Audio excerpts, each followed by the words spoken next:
October 7th, everything shifted when we woke to the news of an attack north of Gaza, where many Israeli civilians were killed and others taken hostages into Gaza.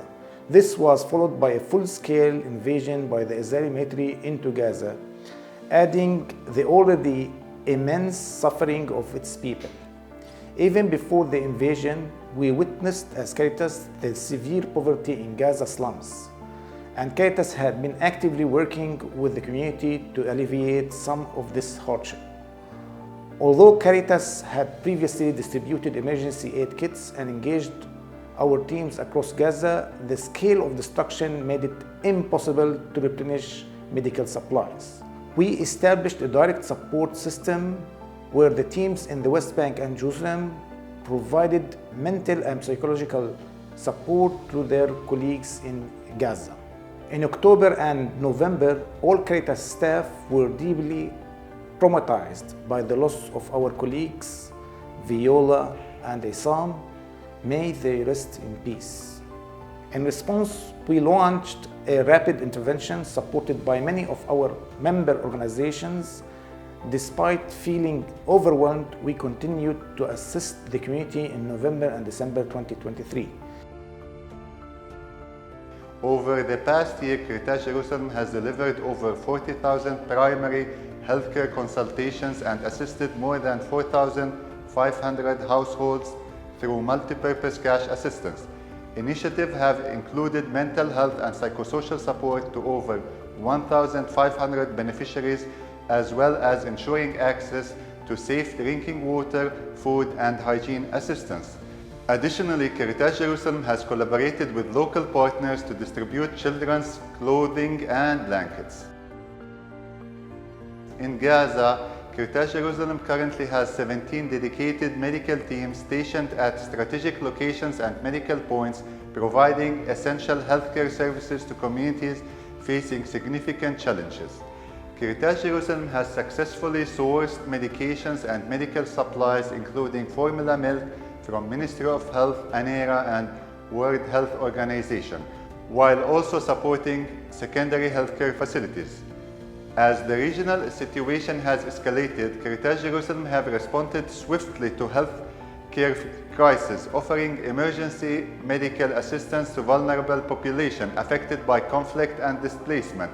The multi-purpose cash assistance initiatives have enabled families to meet their basic needs while preserving their dignity.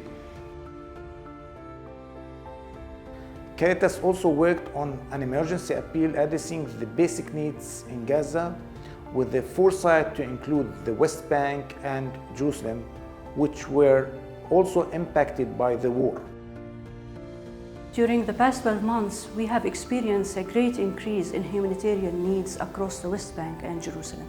The families that were relatively stable financially had now dropped below the poverty level, unable to secure their basic needs nor secure the tuition fees for their children, which poses challenges on the educational system and its ability to absorb this financial burden. We were able to support over 700 families in tuition fees to keep their children in school. We were able to provide social and humanitarian aid to hundreds of families and recently provided cash assistance through MPCA for 500 families. The situation is escalating and the needs are increasing, yet life should go on despite the extra challenges imposed by the current crisis. Supporting persons with disabilities is one of our main focus areas. This sector is overlooked for other rising priorities in the country. We empowered persons with disabilities themselves to start their own micro-projects, and they became the supporters of their families rather than being a burden to the family as traditionally seen. And we are currently working with another 20 persons with disabilities and their families to take the same step and start their own income-generating project. We kept our support ongoing to the elderly at our elderly daycare center and engaged the youth volunteers in an intergenerational initiative to reduce the gap between the two generations. And also they will advocate for the elderly rights to live in dignity. We're moving on with this initiative for new locations, given the positive impact that it had on both youth and elderly.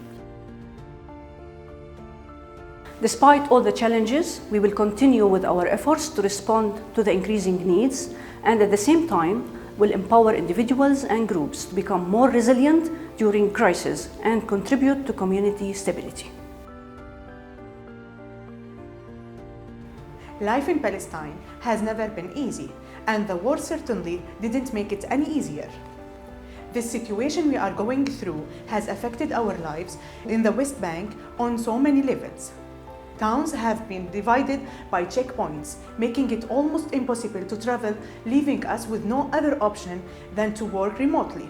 Permits haven't been provided to the people of Palestine to work in the occupied Palestinian territory, leaving most of those who had secure jobs in Jerusalem and North Palestine jobless and incomeless. And the inflation has left people in Palestine struggling to provide basic needs for their families. That also has to do with the fact that most of our agricultural lands have been destroyed or confiscated by the occupational forces, and those of the items we import from our neighboring countries haven't been easy to come by either. As a development department, we take it as our responsibility to expand our projects and interventions, hoping that we would help provide as many people as possible with much needed jobs to help maintain the dignity of all humans in our society. The human suffering in Gaza continues. There is no clean water, solid waste is everywhere, destruction is ongoing, diseases are spreading all over Gaza, and there are no safe corridors for delivering basic necessities. We continue as Caritas to call for an immediate and sustained ceasefire, protection for civilians and aid workers, and providing safe humanitarian corridors alongside easing the pressure on the West Bank. As our faith calls us, we will remain committed to pursuing peace while advocating for justice.